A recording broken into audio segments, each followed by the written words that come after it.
या देवी सर्वभूतेषु भक्तिरूपेण संस्थिता नमस्तस्यै नमस्तस्यै नमस्तस्यै नमो नमः।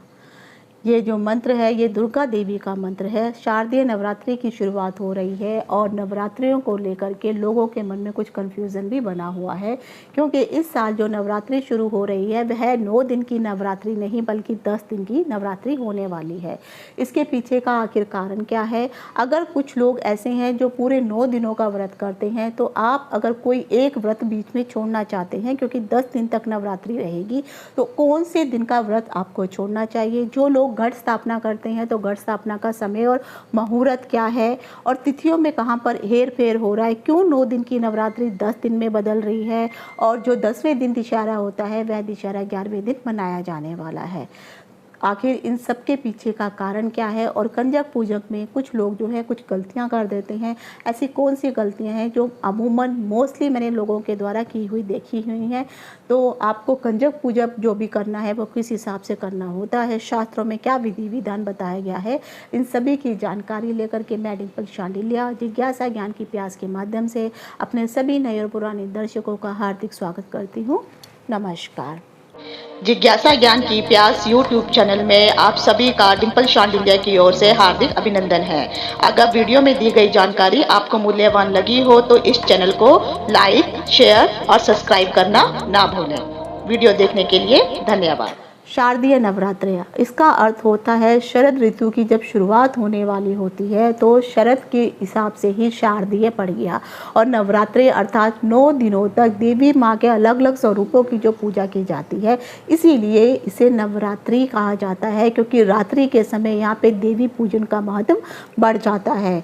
लोग घरों में जो है देवी माँ की स्थापना करते हैं और जगह जगह पर कई जगह तो माता के जगराते इत्यादि भी किए जाते हैं।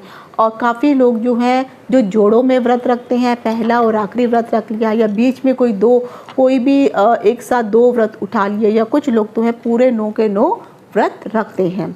तो अब मैं आपको तिथियां बताने वाली हूँ कि अगर आप लोग नवरात्रि का व्रत रखने वाले हैं तो कौन से दिन से आपको व्रत की शुरुआत करनी होगी। क्योंकि नवरात्रि में वृद्धि तिथि हो रही है, इसीलिए ये भी माना जा रहा है कि नवरात्रे बढ़ रहे हैं तो ये अच्छी बात है और कहीं ना कहीं शुभ भी माने जा रहे हैं। जो लोग नवरात्रि के दिन घट स्थापना करना चाहते हैं तो घट स्थापना का जो मुहूर्त है वह 22 तारीख के दिन सुबह, सोमवार का दिन है, उस दिन जो है आप सुबह 6 बजे से लेके 8 बजे के बीच के समय में आप घट की स्थापना कर सकते हैं। या फिर उस समय अगर आप घट स्थापना नहीं कर पाते हैं तो आप अपने जिस भी स्टेट या राज्य में रहते हैं वहाँ के अनुसार जब भी अभिजीत मुहूर्त पड़ता है, यह 45 मिनट का मुहूर्त होता है, तो उस अभिजीत मुहूर्त में, क्योंकि ये 12:15 बजे से लेकर के 12:45 बजे के बीच का जो 45 मिनट का समय होता है, तो अभिजीत मुहूर्त गूगल में से देख करके अपने अपने एरिया के अनुसार जो है आप उस समय भी घट की स्थापना कर सकते हैं। लेकिन जो सुबह घट की स्थापना का जो समय मिल रहा है वह समय जो है 1 घंटा 56 मिनट के आसपास का समय है, तो उस समय आप घट की स्थापना कर सकते हैं। अब आ जाते हैं तिथियों को लेकर के कि आखिर कौन सी तिथि है जो वृद्धि तिथि बन रही है। 22 तारीख से प्रतिपदा की शुरुआत हो रही है, तो पहला नवरात्र आपका 22 तारीख को रहने वाला है, दूसरा नवरात्रा 23 तारीख को होने वाला है, तीसरा नवरात्रा जो है वो आपको 24 तारीख को पड़ने वाला है।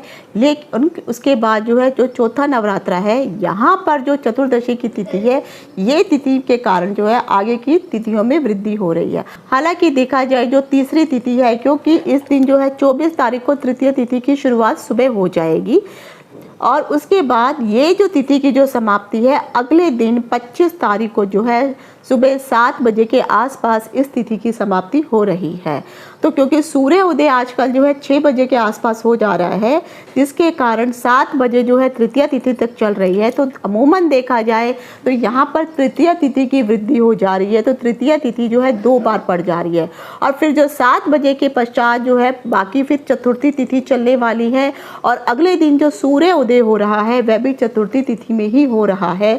तो उस दिन जो सूर्य उदय जो है वह चतुर्थी तिथि में उदय होने के कारण, लेकिन चतुर्थी तिथि की जो समाप्ति है वो 9 साढ़े 9 बजे के आसपास यह तिथि समाप्त हो जाएगी और पंचमी तिथि शुरू हो जाएगी। तो यहाँ पर जो है चतुर्दशी तिथि जो है, यहाँ पर जो भी लोग गणेश संकटी चतुर्दशी का व्रत करते हैं, तो उन लोगों को अगर व्रत करना है तो आप जो है 25 तारीख का जो चतुर्दशी तिथि पड़ेगी, बेशक ये उदय तिथि के अनुसार तिथि नहीं पड़ रही है, लेकिन 25 तारीख वाला जो है आप व्रत कर सकते हैं गणेश संकटी का, क्योंकि गणेश संकटी में हमेशा शाम को चंद्रमा का दर्शन करने के पश्चात, उनको अर्घ्य देने के पश्चात ही व्रत खोला जाता है। तो यहाँ पर आप जो है ये वाला व्रत कर सकते हैं। लेकिन जो लोग नवरात्रि का व्रत करना चाहते हैं तो वह चतुर्थी का जो नवरात्रि व्रत है वह 26 तारीख को आप चतुर्थी का व्रत कर सकते हैं, क्योंकि उस समय जो है ये 9 या 10 बजे तक तिथि व्याप्त रहने वाली है। उसके बाद 26 से लेकर के 1 अक्टूबर के बीच के जो भी सारे व्रत हैं वह नियमानुसार ही हैं। हालांकि यहाँ पे जो तिथियां हैं थोड़ी कम हो जा रही हैं, लेकिन जो अष्टमी का व्रत है और जो नवमी का व्रत है ये पूरा उदय तिथि के अनुसार पूरा शाम तक ये तिथि व्याप्त रहने वाली है। क्योंकि अष्टमी की जो तिथि है वो शाम को 6 बजे तक है, वो 30 तारीख को जो है अष्टमी की तिथि पूरी आपको सुबह उदय तिथि से चलती हुई शाम को जो है 6 बजे तक रहेगी। और जो नवमी की तिथि है वह 1 अक्टूबर को रहेगी, तो ये भी उदय तिथि है, लेकिन ये जो है शाम को 7 बजे के आसपास समाप्त होगी। तो इस हिसाब से आप ये जो है व्रत अपने कर सकते हैं।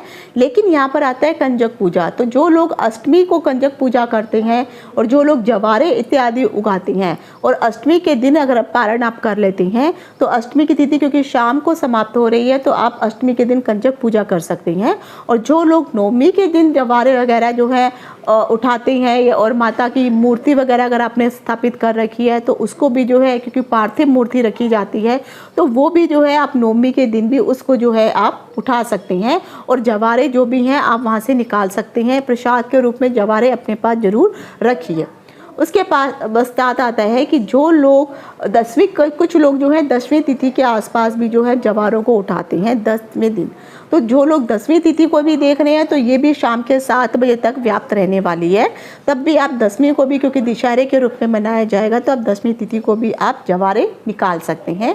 हाँ, जवारे निकालने के लिए एक चीज़ मैं ज़रूर कहूँगी कि जवारों को जब भी आप जो है पूजा पाठ इत्यादि करते हैं तो उसमें से थोड़े से जवारे निकाल करके पहले माता को अर्पित किए जाते हैं। उसमें से अन्य जवारे निकाल करके आपके परिवार के जितने भी सदस्य हैं उन सबको जो है कम से कम जो है 9 या 11 जवारे आप सबको जो है प्रसाद के रूप में दीजिए।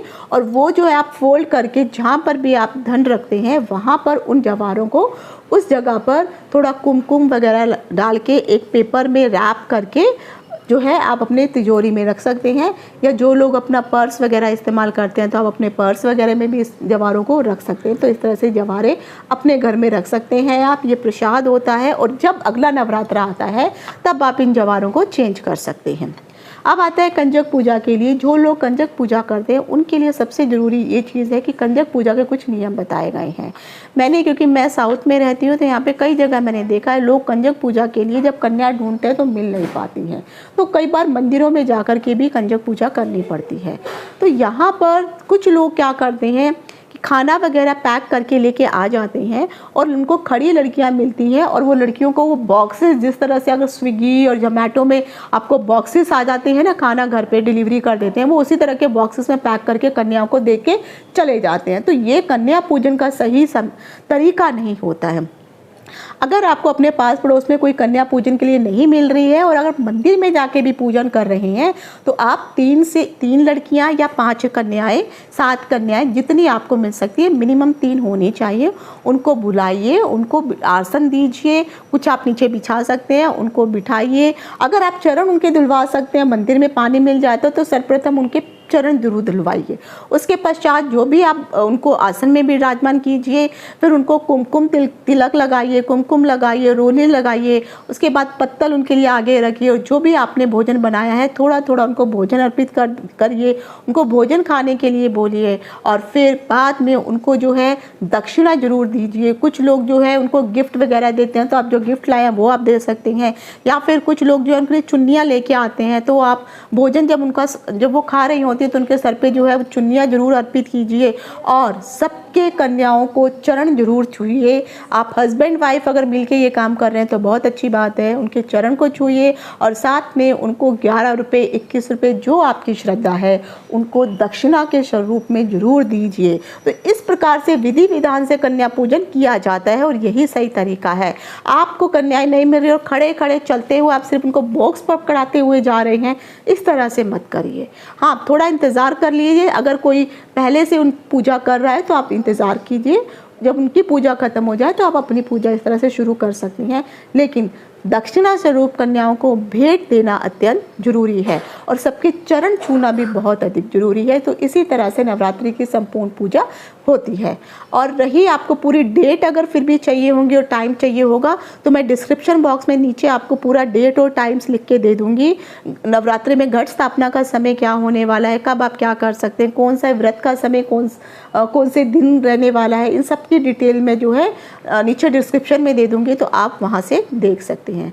तो आशा करती हूँ नवरात्रि से संबंधित जो भी महत्वपूर्ण जानकारी दी है आपके लिए लाभदायक होगी। आज यहीं तक, इति शुभम। लेकिन आप सभी को मेरी तरफ से नवरात्रि की हार्दिक शुभकामनाएं। माता आपकी मनोकामनाएं पूर्ण करे। इति शुभम। नमस्कार।